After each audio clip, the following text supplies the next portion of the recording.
Welcome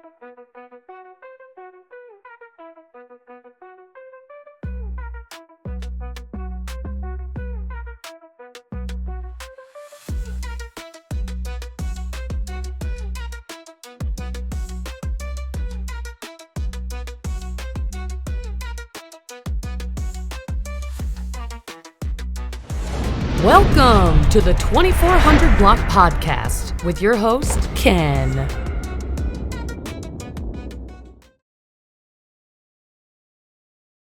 Let me tell you something. The biggest illusion you can create when it comes to this human existence is living non-authentically. What do I mean by that? I mean, we are literally born into this world copying everything that we see, touch, taste, smell, hear, feel. From the time we're literally born, we open our eyes and we're seeing light. We're getting used to our world, and that seems like what we are doing until we die is getting used to our world. So you're copying things, but where's the point to where you're copying things but then making things your own, and then eventually just making your own thing, and you're not really copying anything, you're just living from a fresh level of creative energy. So I am a very intuitive person, okay? Very can create off the rip. I don't really need much before I can just create my own thing. Of course, I'm a big copier because when you're an artist, you kind of see things that you're looking at, and then you get inspiration. So it's really more of an inspirational pull of energy. But where is the place where you're intuitive, but you're just copying, but you're thinking you're original? You know, this little juxtaposition between real and the real you and the authentic real you and the you that's just kind of going with the things you've copied and the things that seems appropriate for the life you want to live. So the life you want to live might go slow, something like this. You have these strong desires to marry someone so you can have someone happy to share your life with, because you started life, well, let's just start talking about me. So you notice how I started this conversation off like in a third person narrative, looking at everything from an open perspective, right? But that's what I've been doing my whole life, is living as the narrator, not as the person being narrated. So therefore I rarely will ever speak of myself in first person, because I didn't really understand who I was. If you take, let me stop for a second, and I'm going to interject the intro. Welcome to the 2400 Block Podcast. I am your host, Kendrick Jackson. Johnny Rubes is not here because this is a solo, been filmed from sunny Happy Hour, California right now, here in Redlands, California. I'm at the pool, just relaxing here, just taking some time. And I would like to really introduce this video in a really raw way. I'm Kendrick Jackson, right?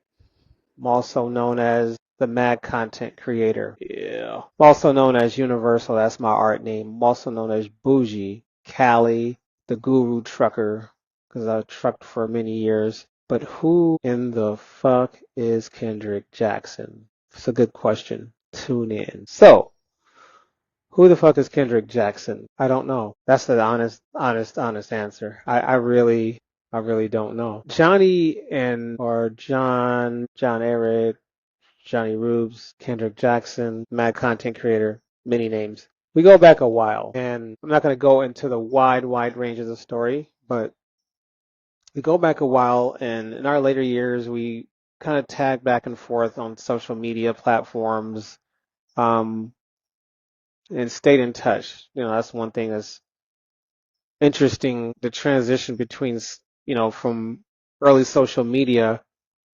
and, phones, and then people changed phones, but you changed phones, it wasn't as easy. So we're talking about from the knees up until now. How do people stay in touch? Well, I guess Facebook came in, and then that's when people started like, well, let me see if I could find my friend. But John Eric and I have we've stayed in touch the whole time, ever since the 90s. So that's awesome. What I really want to get into is podcasting. I never thought I'd be podcasting. I thought, yes, I'm a personality. I'm many things, very fiery, outgoing, pretty chill energy that I am. For the most part, a big talker. Lately, and I'll tell you why, towards the middle or end or whatever, talking has become exhausting. So I'm not as talkative as I once was since last year, because we'll get into that. Going back to my point of us knowing each other for so long, these bursts of social media, you got vlogging and blogging. No, actually it was blogging, chat rooms, and all these different eras of social media. And then it came down to podcasting, except, Johnny had his podcast on radio, not video. So I did a few of them. I think I did one of the radio ones, of the audio, and one of the video. Drawing a blank here. So podcasting became a way for me to start to tell my story, I guess, because I have a lot of creative energy, but it stays contained, protected from the world, so to speak. And it's like I'm a closeted quantum creative. Yeah, you heard it here first. Quantum creator. That's what I am. A person that can create from nothing into something instantaneously. Aside from a 3D printer, I can create stuff I've never done before. I can copy, create it, so on and so forth. So looking back at, our beginnings, we've stayed in touch, and then we did the, different podcasts. Actually I'm sorry. He interviewed me a couple times, maybe 6 times, and then invited me to host on the podcast. I noticed that in my later years that I do get nervous, but the way I treat nerves is I literally comedy is if I'm because I didn't really realize I was nervous about stuff, until maybe like doing this solo right now, because this solo is about me being raw about what I'm going through, what I've been through, and I didn't even really know how to really start talking about myself, especially on a really public platform like the podcast versus your social media. People see videos for a second and they're done, We're done. We're done here. It's a very interesting culture we have here where nobody has time for anything. Like, I'm certified ADHD, PTSD, more than that, chronic complex or complex chronic PTSD. I have autism, self-diagnosed. And the reason for that is that autism in and of itself is a very, I'm not going to say controversial, I'll say it's an outdated evaluation process that does not take into consideration that did not meet the spectral evaluation qualifiers. Then you get into adulthood and you never got diagnosed then, but you fit all these, but you didn't fit those. So you were probably just dubbed ADHD or whatever, OCD, any of the other aspects, sensory processing disorder, which is not the DSM. DSM is the Diagnostic Statistics Manual for Mental Health Disorders. ADHD, as you already know, is ADHD. I'm forgetting what ADHD is. What the hell? Attention Deficit Hyperactivity Disorder, which in and of that is different. There's a spectrum in that, and then autism actually is a spectrum, and then they can overlap. So self-diagnosis will happen more in the autism community because science and medicine have pretty stuck ways of keeping things open. So about AI, and there's an open source AI. Open source just means, hey, we're not trying to say we're the best. We're not trying to say we're better. We're just trying to say, hey, here's something that can help humanity, and it's open source to everyone. No one's trying to profit on it and so forth. I think medicine should be open source, because if you can be struggling with a mental health diagnosis like with autism and not even know it, silently having a shitty life, from my perspective, shitty life. I could have done these things to understand how to live better. Yeah, I would want to have been diagnosed earlier on in my life, because when you have executive functioning disorders, actually executive functioning challenges or independence, then you look at time and organization in life way different. I look at life. Again, we're taking things out of third person narrative and talking about me. I've lived my life according to what I viewed as the best way to efficiently have the best life from the beginning of my life. Okay. So again, drawing back to the podcasting thing, podcasting has allowed me to put on the mask. And I have an episode. I'm not sure exactly which one it is, but we'll include it in the description below. Being a live wire energy, which I would say if I had to actually, this is all theoretical, but researchable. If I had to actually break down my style of neurodivergence, I do not communicate my emotions very much because I don't know exactly what emotion I'm feeling because they're all powerful. And this is alexithymia. You don't have a true grip on what your emotional position or feeling or what's going on in your body. Now, I was asked and I've been told to take all of my nerddom with, epigenetics and quantum physics and the universe and the vortex of the natural laws of the universe and break it down to layman terms. So alexithymia is just simply me, not perfect example. I can get upset about something, not be able to pinpoint exactly what is I'm upset about this, but it could have been this, but they're all now, and then over a course of long term of this happening in your life, you've learned to just be happy-go-lucky because anger is the real bastardized emotion. If you get angry, you're an angry person. If you get angry, you must have, be bipolar. Bipolar 1 and bipolar 2 are two different types of conditions where you have really high, almost scary level of happiness, where you're just happy and you're doing these things that are just, and you're doing them, and everybody's looking at you like, whoa, this guy is happy, and everybody's commenting. That alone is not your comedy show where everybody's saying he's happy because he's making fucking jokes and whatever. No, we're talking about happy to where jokes are almost being made about you because you're a little bit out there, right? And then there's the lows where you're just like me, meh. Then there's the bipolar 2 where you have more of the meh and less of the what's called maladaptive or scary, weird, happy energy. So I got off on a tangent on that, but my point in saying all that is life has been so hard to express from a personal perspective that this video alone was just difficult to really make because again, I'm a very upbeat energy.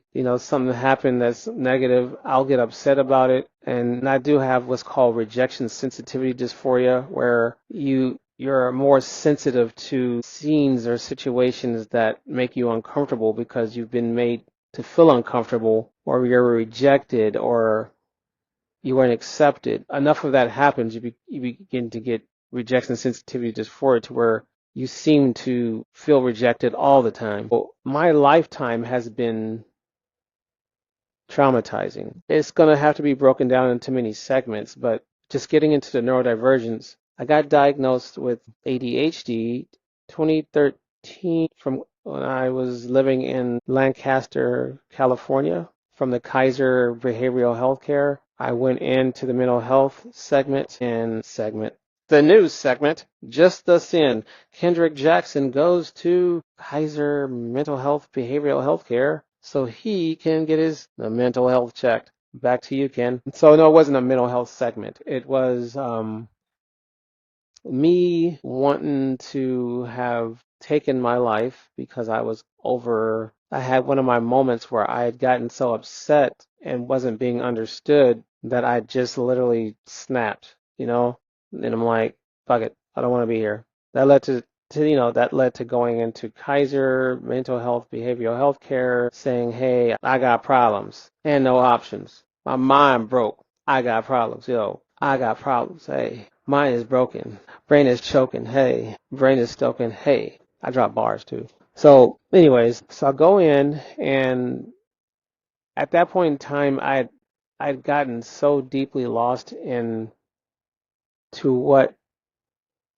reality was anymore that I just didn't care no more. Didn't. So I voluntarily, at my now fiance, I'm putting that out there because right now we are dating each other again, and I just wanted to make it official. Samantha Palacio, I love you. You are a rock in my world. I am so fucking proud of you for holding me down in this very vulnerable state of mind. I know that I've been to deal with because of not understanding my own neurodivergence and traumas I've been through and things that I've been through and frustrations I've had being in relationships. But our relationship has been something that has literally shined a light on who I am, like that one right there. You've shown the light on my neurodivergence, and you and your mom basically let me know that I was ADHD. And I was just like, the fuck?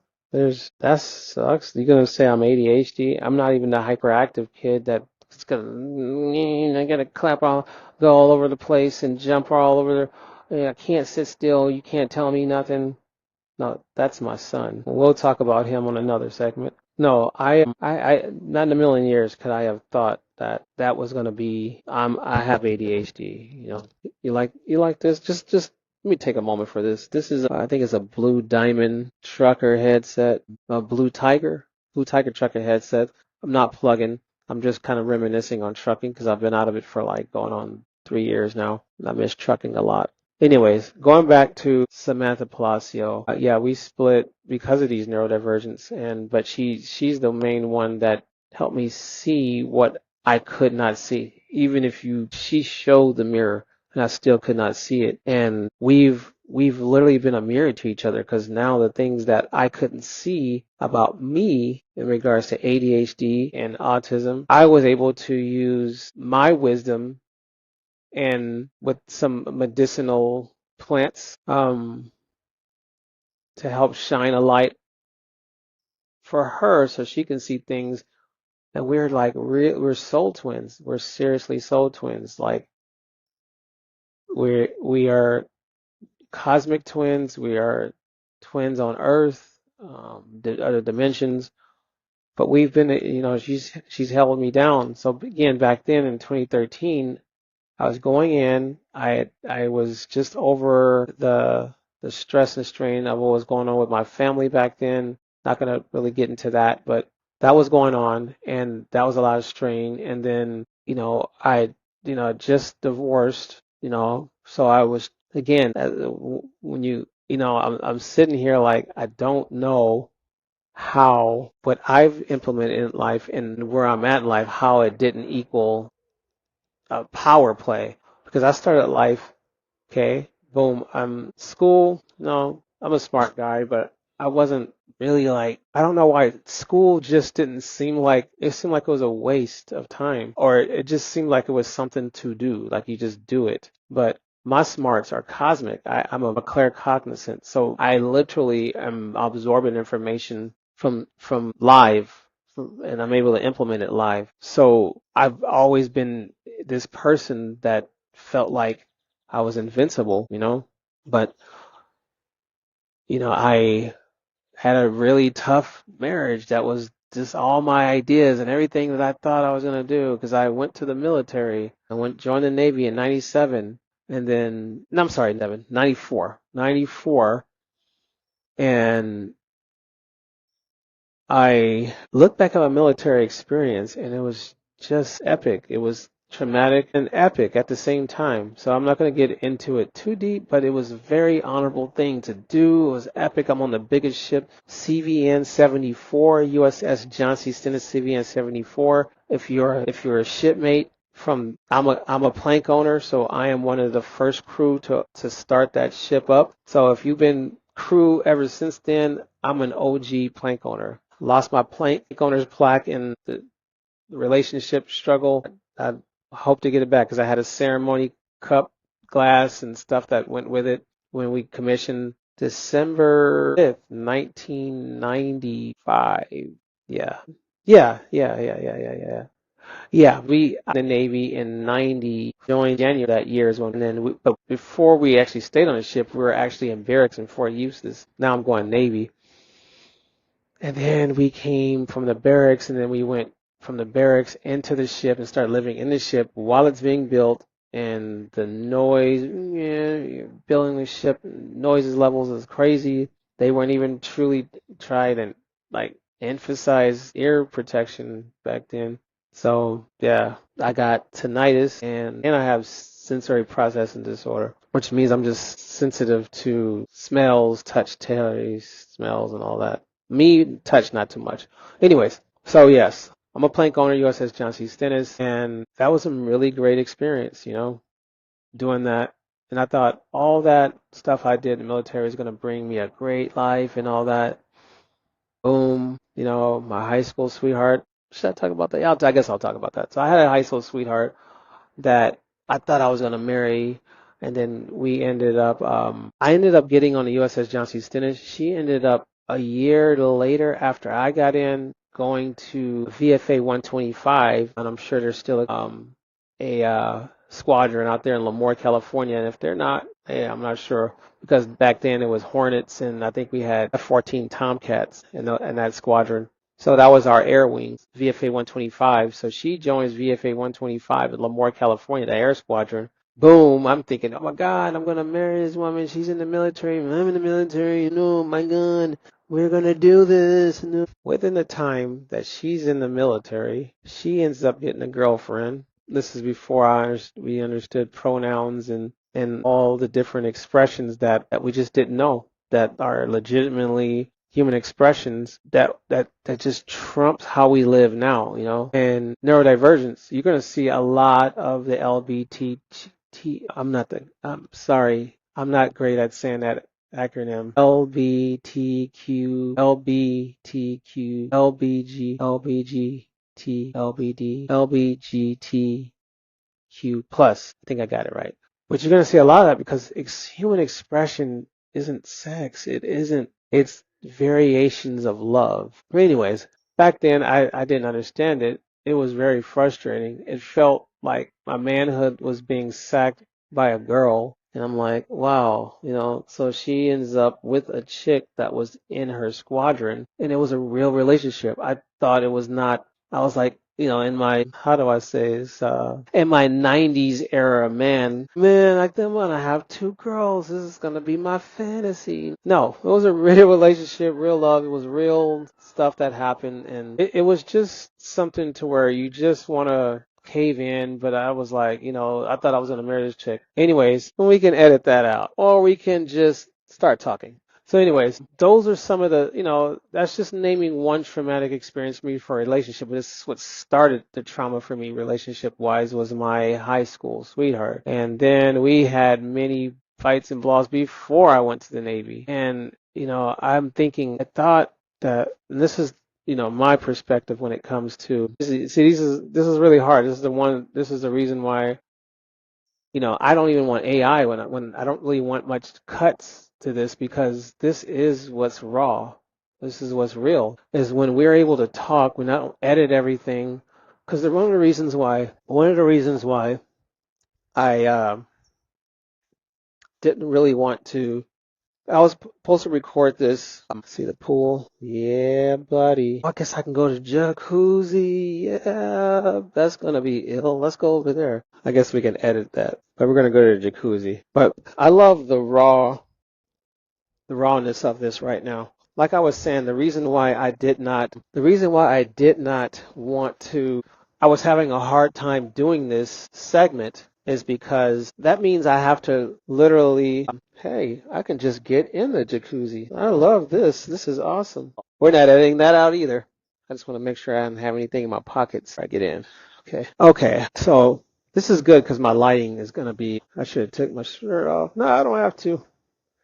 Anyways, this is a vape pen. This is a indica. This is one of my medicinal uses for pain, my ADHD, and the things that I'll get into. But for me, it is a quantifier of who I am and has been very key at helping me get to know who I am. Because you can go through a whole lifetime of thinking you know who you are and buying the things, whether you're rich, billionaire, but if you don't know who you truly are in it, you are not living authentically. So this segment of reality of me being able to just finally get to where I can just record this solo is brought to you by Raw Garden Orange something. My eyes are not the greatest, but I'm not plugged. I'm not plugging. I'm just saying it's glad this is Raw Garden because I'm just giving to you raw right now. So what I was saying earlier was that life for me has been this seeming quest of perfection,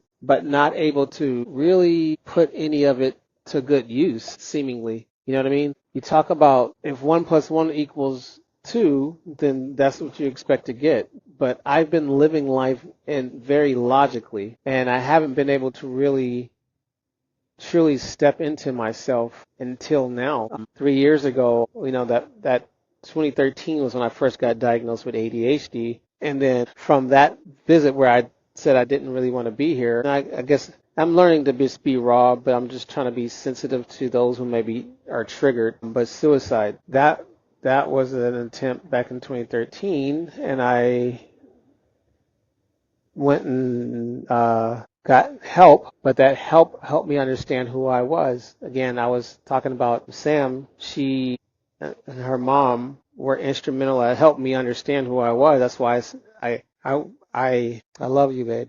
You're amazing. You are the Vita in my water because I did not know I had these struggles, and by me knowing these struggles, I can live my life better. Like I said, if I had got diagnosed, well, fuck, if I wanted to live my life like the way I'm living it now with these executive functioning issues. Executive functionings, for layman terms, is just the adulty things you got to do or the kid things you got to do where you got to be on time and you got to set an alarm clock. All the things you got to do to participate in existence is executive functioning. For an ADHD person or an autistic person, that looks different because it's based on the way we are viewing the scene. So I'll give you a perfect example. I could be knowing that I got my regular doctor's appointment because I've missed 2 doctor's appointments this past Monday and Tuesday. And this is largely due to not just my executive functionings, because I forget. I could be on point, have ready to go, and then I can be off track by whatever. Right? It might be something that we got going on where it might require, we usually do too many things in one day anyway, but we're starting to get better, but I'll get off track. Let's just put it that way. And once I get off track, I will forget everything that I've done to make my appointment on time. So Monday's appointment was my life coach. Sorry, Kath. I'm really super sorry. We missed your appointment, but I forgot. And Kath Lloyd, that is my resilience coach and really, really good friend from a podcast that we did November timeframe. I believe that's when we met. And then she is my now life coach. So please visit Kath Lloyd. I'll put all of her things in the description below. She is an amazing resilience coach. I think that says volumes because life coach is the norm, but resilience coach is what she is, which is your ability to sustain all the BS that happens in life. BS, bullshit. So anyways, I missed that appointment. Then on Tuesday, I missed my therapist appointment, Dr. Connie McReynolds. I will plug her. She is an amazing therapist. She does neurofeedback, is a pioneer in the game right here in Redlands, California. She's amazing. So you should check out neurofeedback. It's what's got me being able to loop back properly in my conversation because I've been working on, it's my working memory we working on. You're working me. You feel me? Anyways, so I missed those appointments, and those are triggers for me. Being late, missing appointments, being tired. Now I'll get into the tired part. Later in December of 2024, I went to do MRIs I have a herniated disc in my C4 and C5, herniated bulging disc in my C4, C5, and a herniated disc in my lumbar. Worse now, but back in 2021, that's when I discovered I had that. And I got an MRI for those so the VA can see, because I'm a veteran, can see that that's a real thing for me, that I really did have have a herniated disc in my cervical, so I could be service connected and so on and so forth. That MRI presented lesions in my fucking brain. Lesions. You think lesions sound like, I don't even know. When you hear the word lesions, it sounds like a leech. It sounds horrible. Lesions in your brain sound like Godzilla and King Kong went at it in your head or something. So I'm like, lesions in my brain? Yeah, this is my primary doctor. I'm not gonna name no names, Dr. Isaac.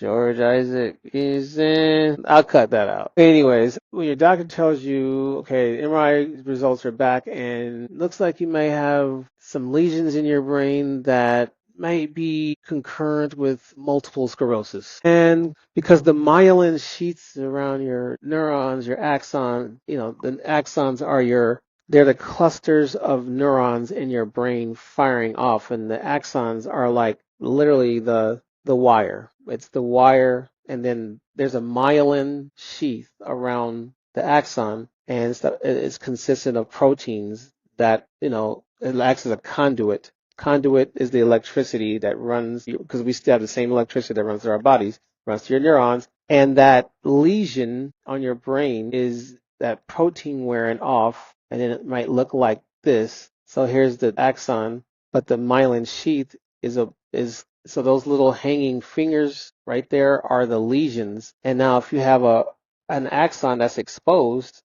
you're going to have misfirings, just like an electric wiring in your car. You're going to have misfirings if you have a wire that has a frayed sheath around it. Those firings will happen, but they'll happen in ways where it might be a pain that shoots through your body, like in my case, or I have a numbness that'll happen in my leg, and then I feel like the leg has said, bye bye, Jenny, we're done here. Looks like I'm going home. I'm like, going home where? I need you so we can walk. And that was an episode that was happening in December. MRIs came back. He says, oh, you might have multiple sclerosis or multiple myeloma. So at that moment, the first thing that I could think about was Montel Williams. And Montel Williams is Emmy award winning, Oscar award winning, all the award winnings, veteran Navy officer, talk show host. He's a many things, still advocating for MS. Lovely, and I really want to get in touch with him, and I hope this gets out to him. And from one shipmate to another shipmate, man, I need the lift so I can arise to my greatest potential, because this is hard with all these diagnoses. Until Williams got diagnosed with multiple sclerosis in 2099, I believe, 99, and that's all I knew about it. I didn't know anything about him much. No, I knew he was a naval officer that happened to have been. I'd forgotten about it. Actually, I researched it lately and I forgot about it. But when I got that in my head, I was like, okay, multiple sclerosis, Monty Williams. I'm just gonna shelve it right now, because if it's not true, then I can't really until they officially diagnose me. So they said, yes, we're gonna do another MRI, because even on top of all those possibilities, let me black this light. Even on top of all those possibilities, I lost my train of thought. See, this is a raw ADHD, MS, you don't know what it is right now. I'm trying to rehearse the scene with it. They said on top of all those, it could be MS, it could be multiple myeloma, which is not multiple myeloma, by the way. When they're imaging on a MRI, the imaging is in a tunnel, just like you see in the movie. Your body goes through the tunnel, and that whole thing is an imaging. It's like a super camera. It's taking hundreds and hundreds of pictures around and piecing them together. And then in those piecing togethers of photos, there could be a glitch. I'll say glitch, because glitch. So if you're lining up a photo and it's off a little bit, you have a little bit of a glitch. So they're saying the glitch could look like what the lesions are in my brain. So they took another MRI, got the second MRI results back, and they're not backing away from the terms multiple sclerosis. They're not. So they're still talking about it. So they're like, okay, so it looks like these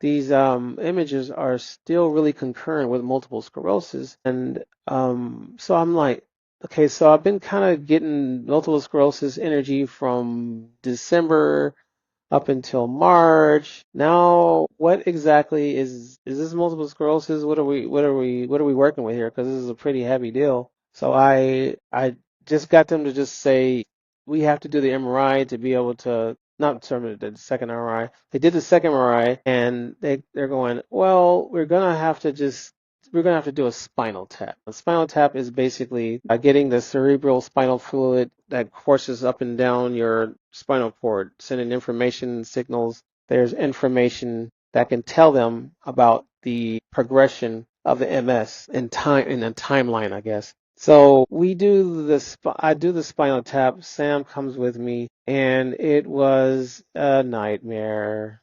Nightmare. Because we get there and you don't, okay, so I'm going to give you a little bit of a lesson on the medical community. I'm not a professional, not trying to be, not bragging, not talking mad shit or anything.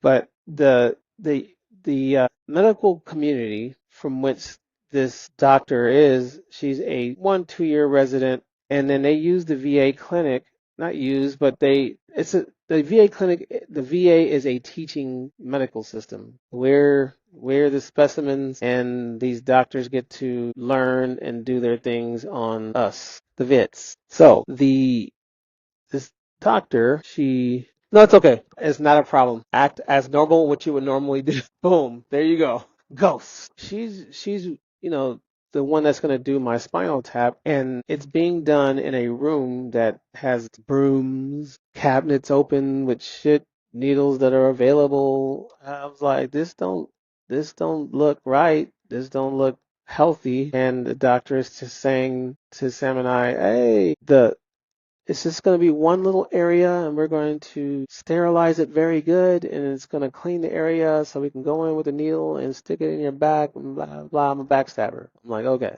But I'm like, how do we know that in this area being dirty like this, that it's actually a safe area to do your backstabbing? And she's like, well, in the surgery in the surgical rooms, every surgery or operating room has a little bit of dust in it. And I'm just like, that's not any kind of like comforting thing to still know that there's dust in a operating room, because obviously if doctors have to wash their hands a lot and they just have to sterilize themselves a lot, then that means the room is sterile. That's what sterile means. So you are a liar. So we get up out of there. We walk out of there. I had never walked out of an appointment, especially a spinal tap, but it just felt like the safe thing to do. Needless to say, we got calls to get the thing done. They fixed their policy about cleanliness with the hospital. So it was an awesome self-advocating moment. And Sam, she really is a huge advocator for the physical and the mental health aspect, because it's pretty hard. It's hard as hell trying to advocate for anything with the medical community. So we walk out of there, changed some policies, and got the spinal tap. And then, yeah, I got the doctor to say, yes, you have been diagnosed with multiple sclerosis. And when it hits you for real, you're like, oh, wow, this shit's for real. Wow. So what exactly does it look like long term? Well, you're going to be taking this immune suppressing medicine that's going to suppress your immune system and the certain antibodies, blah, blah, blah. And they're like, that don't even sound healthy. That sounds like something close to a chemotherapy or whatever.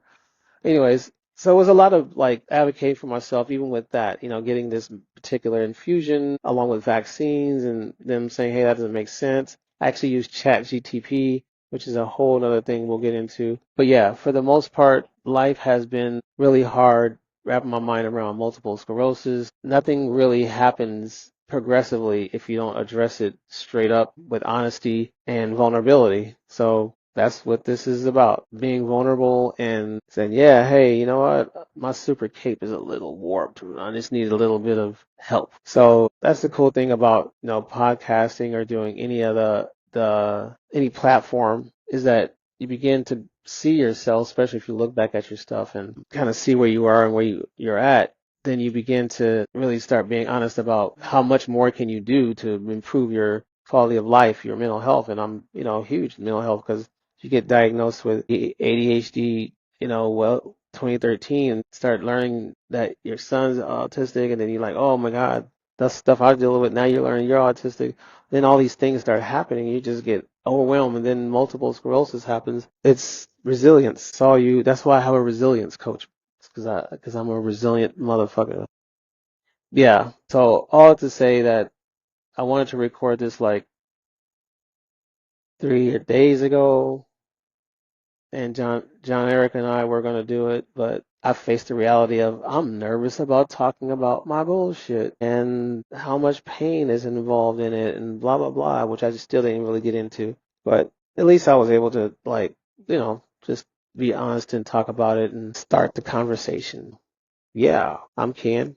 This is the 2400 Block Podcast. It's a safe space so you can be able to let go and figure out who the fuck you are, figure out where you're going, what you're doing, or what you don't want to do. But it's a safe space, and that's why we made it that way so you can keep it really 100. Because people say keep it 100, but it's not 100 if you're not living it. If you're not struggling and trying to hide it like shit ain't going on, and then try to show face and then crumble because you was trying to show face. If you're showing face, that's fake. If you're being real, you can be who you are and heal. Oh, like, follow, subscribe. This is what we're doing. Oh shit. And check out my Begin Again series. I'm starting that Begin Again series, actually the podcast, real soon because I think it required me to do this one so I can be honest and talk about the real hardcore struggles of having ADHD, autism, all the other hard to deal with challenges that come with it. But the moment you can be real in front of thousands and thousands and thousands and thousands and thousands and thousands of people, then you're like, fuck it. I might as well say everything. Nah, I'm just kidding. I'm going to say everything, but I'll say some. I got to say some of it for myself. Peace. Thanks for checking out this episode of 2400 Block Podcast. Don't forget to follow and subscribe.